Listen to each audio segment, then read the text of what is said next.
दोस्तों नमस्कार, जय हिंद, जय भारत। नाम रमेश सिंह, ठगी पीड़ितों की आवाज़ संगठन का राष्ट्रीय अध्यक्ष, संगठन का संस्थापक। आज फिर आप लोगों के बीच में उपस्थित हुआ हूं। और आप लोगों से यही अनुरोध करेंगे, जिन लोगों ने अभी तक हमारे चैनल को सब्सक्राइब नहीं किया है, यूट्यूब चैनल को सब्सक्राइब कर लें, लाइक, कमेंट और वीडियो को ज़्यादा से ज़्यादा लोगों तक शेयर कर दिया करें, जिससे लोगों तक जानकारी पहुँच सके। मैंने आज आपको दो बड़ी खबरें बताई। पहली तो हमने प्रयागराज वाली आपको मंडलायुक्त के आदेश को बता ही दिया था, और यहाँ तक बर्थ सर्टिफिकेट को लेकर के जो राज्य सरकार के विशेष सचिव हैं, उनकी जो आरटीआई लगी थी वो भी आ गया था। उसकी जानकारी मैंने आपको दे दी है। और एक चीज़ और आप लोगों से अनुरोध करेंगे कि देखिए, ये आपकी जिन लोगों से लड़ाई है, एक ठग जो है, ये बहुत ही पावरफुल हैं और इनकी पकड़ सत्ता में भी है। और जो हमारी सत्ता में बैठी वर्तमान सरकार है, कहीं ना कहीं इनका संरक्षण है।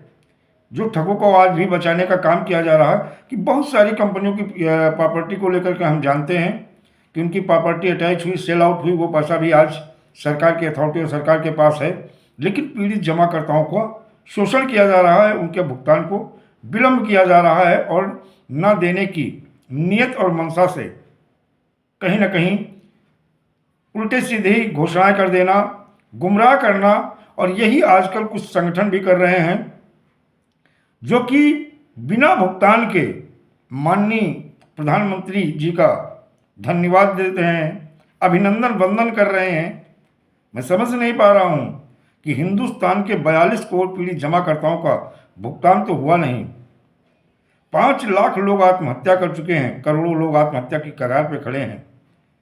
और एक चीज आज आप जान लीजिएगा, जब एक झूठ आप 100 बार बोलते हैं तो झूठ भी सत्य लगने लगता है।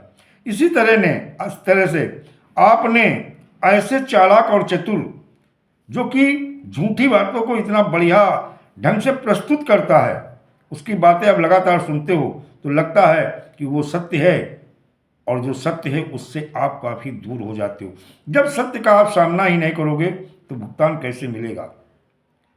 लेकिन दोस्तों, आज नहीं तो कल, कल नहीं तो परसों, परसों नहीं बरसों बाद जब सत्य का आपको ज्ञान होगा, जब सत्य को आप जानोगे तो आप पछताओगे। इसीलिए कहते हैं कि आपको एक बार नहीं, बारी बारी योजनाबद्ध तरीके से लूटा गया है।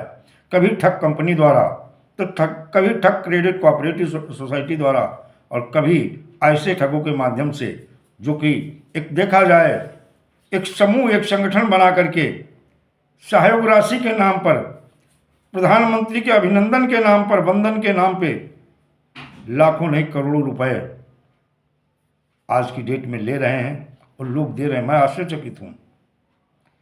ठगों ने पहले देखा जाए भगवान का, देवी का, भारत माता की तस्वीर लगा करके ठगी का काम किया, प्रधानमंत्री के फोटो तस्वीर का इस्तेमाल किया, मंत्री विधायक सांसदों के फोटो का इस्तेमाल किया।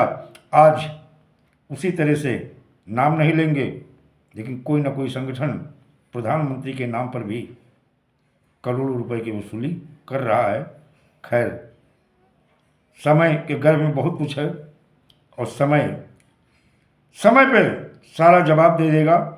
लेकिन हमारा संगठन भुगतान को लेकर जमीन पे काम कर रहा है। भुगतान में विलंब होने के कारण कहीं ना कहीं अभिकर्ताओं के ऊपर भी मुकदमे पंजीकृत हो रहे हैं।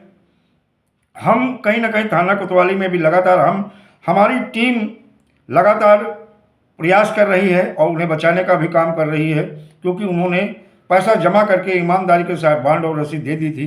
तो कहीं ना कहीं वो भी अपराध पीड़ित हैं, उनका अपना भी पैसा जमा हुआ है।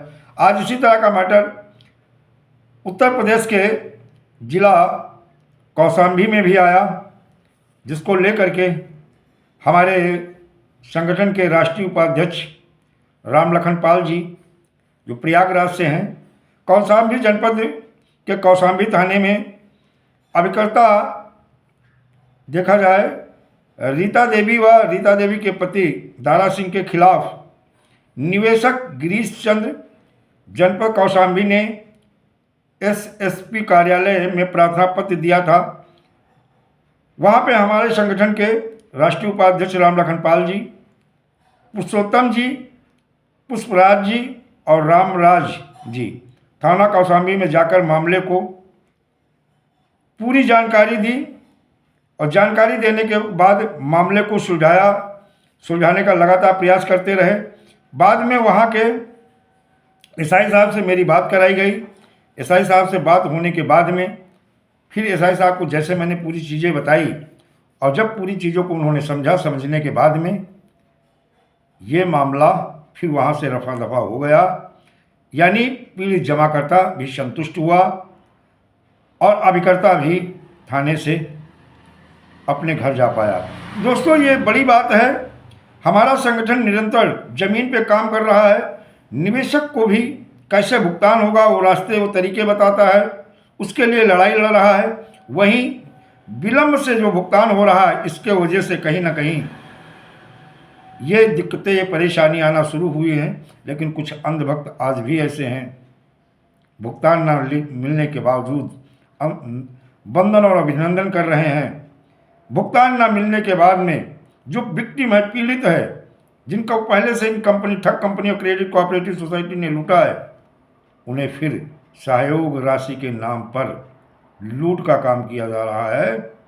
और जहां माननीय प्रधानमंत्री मोदी जी का नाम लेकर के कि उनके वंदन और अभिनंदन में इतना खर्चा आ रहा है और कैसे लोग दे रहे हैं, खैर ईश्वर जाने, वो जाने, उनका काम जाने। लेकिन सावधान, ऐसे लोगों से भी सावधान रहिएगा जो माननीय प्रधानमंत्री जी के नाम पर भी ठगी का काम कर रहे हैं। दोस्तों, जय हिंद, जय भारत, वंदे मातरम।